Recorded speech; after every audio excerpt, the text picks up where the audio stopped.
Frobscottle and Whizzpoppers. By now, Sophie was beginning to feel not only extremely hungry, but very thirsty as well.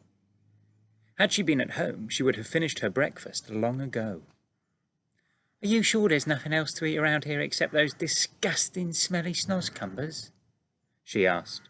"Not even a fizzwinkle," answered the big friendly giant. "In that case, may I please have a little water?" she said. "Water?" said the BFG, frowning mightily. "What is water?" We drink it," Sophie said. "What do you drink?" "Frobscottle," announced the BFG. "All giants is drinking Frobscottle." "Is it as nasty as your snozzcumbers?" Sophie asked. "Nasty!" cried the BFG. "Never is it nasty. Frobscottle is sweet and jumbly." He got up from his chair and went to a second huge cupboard. He opened it and took out a glass bottle that must have been 6 feet tall. The liquid inside it was pale green, and the bottle was half full. "Here is Frobscottle," he cried, holding the bottle up proud and high, as though it contained some rare wine. "Delumptious fizzy Frobscottle," he shouted. He gave it a shake, and the green stuff began to fizz like mad. "But look, it's fizzing the wrong way," Sophie cried, and indeed it was. The bubbles, instead of travelling upwards and bursting on the surface, were shooting downwards and bursting at the bottom. A pale green frothy fizz was forming at the bottom of the bottle. "What on earth is you meaning the wrong way?" asked the BFG. "In our fizzy drinks," Sophie said, "the bubbles always go up and burst at the top." "Upwards is the wrong way," cried the BFG. "You mustn't ever be having the bubbles going upwards. It's the most flesh-bunking rubbish I ever is hearing." "Why'd you say that?" Sophie asked. "You is asking me why?" cried the BFG, waving the enormous bottle around as though he were conducting an orchestra. "You is actually meaning to tell me you cannot see why it is a scrawty mistake to have the bubbles flying up instead of down?" "You said it was flush-bunking. Now you say it's scrotty. Which is it?" asked Sophie politely. "Both!" cried the BFG. "It is flush-bunking and a scrotty mistake to let the bubbles go upwards. If you can't see why, you must be as quacky as a duckhound. Boy, Ringo, your head must be so full of frog squinkers and buzzwangles, I is frittered if I know how you can think at all." "Why shouldn't the bubbles go upward?" Sophie asked. "I will explain," said the BFG. "But tell me first, what name is you calling your Frobscottle boy?" "One is Coke," Sophie said. "Another is Pepsi. There are lots of them." "And the bubbles is all going up?" "They all go up," Sophie said. "Catastrophe!" cried the BFG. "Upgoing bubbles is a catastrophous disastrophe."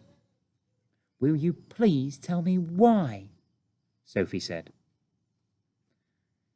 "If you will listen carefully, I will try to explain," said the BFG. "But your brain is so full of bug whiffles, I doubt you will ever understand." "I'll do my best," Sophie said patiently. "Very well then. When you is drinking this cokey drink of yours," said the BFG, "it is going straight down into your tummy. Is that right, or is that left?" "It's right," Sophie said. "And the bubbles is going also into your tummy, right or left?" "Right again." "And the bubbles is fizzing upwards?"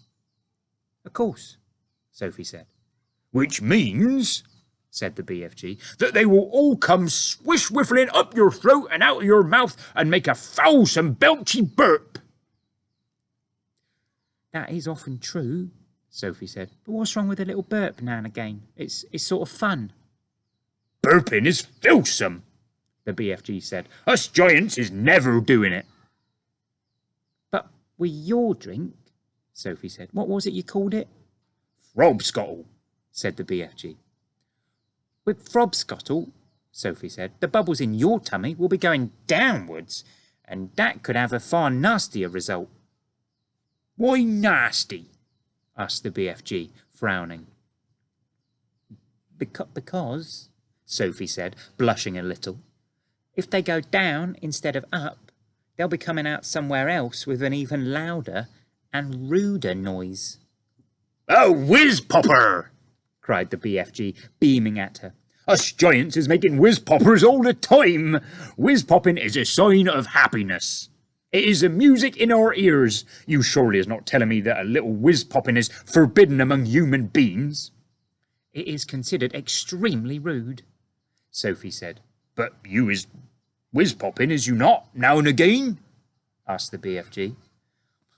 Everyone is whiz-popping, if that's what you call it, Sophie said. Kings and queens are whiz-popping, presidents are whiz-popping, glamorous film stars are whiz-popping, little babies are whiz-popping. But where I come from, it is not polite to talk about it. Redunculous, said the BFG. If everyone is making whizpoppers, then why not talk about it? We is now having a swiggle of this delicious Frobscottle, and you will see the happy result. The BFG shook the bottle vigorously. The pale green stuff fizzed and bubbled. He removed the cork and took a tremendous gurgling swig. Oh, it's glummy, he cried. I love it. For a few moments, the big friendly giant stood quite still, and a look of absolute ecstasy began to spread over his long, wrinkly face. Then suddenly, the heavens opened, and he let fly with a series of the loudest and rudest noises Sophie had ever heard in her life. They reverberated around the walls of the cave like thunder, and the glass jars rattled on their shelves. But most astonishingly of all, the force of the explosions actually lifted the enormous giant clear off his feet like a rocket. Whoopee! He cried when he came down to earth again. Now that is whiz-popping for you. Sophie burst out laughing. She couldn't help it. Have some yourself, cried the BFG, tipping the neck of the enormous bottle towards her. Don't you have a cup? Sophie said. No cups, only bottle. Sophie opened her mouth, and very gently the BFG tipped the bottle forward and poured some of the fabulous Frobscottle down her throat. And oh, gosh, how delicious it was! It was sweet and refreshing. It tasted of vanilla and cream with just the faintest trace of raspberries on the edge of the flavour. And the bubbles were wonderful. Sophie could actually feel them bouncing and bursting all around her tummy. It was an amazing sensation. It felt as though hundreds of tiny people were dancing a jig inside her and tickling her with their toes. It was lovely. It's lovely, she cried. Just wait, said the BFG, flapping his ears. Sophie could feel the bubbles travelling lower and lower down her tummy, and then suddenly, inevitably, the explosion came. The trumpets sounded, and she too made the walls of the cavern ring with the sound of music and thunder. Bravo! Shouted the BFG, waving the bottle. You is very good for a beginner. Let's have some more.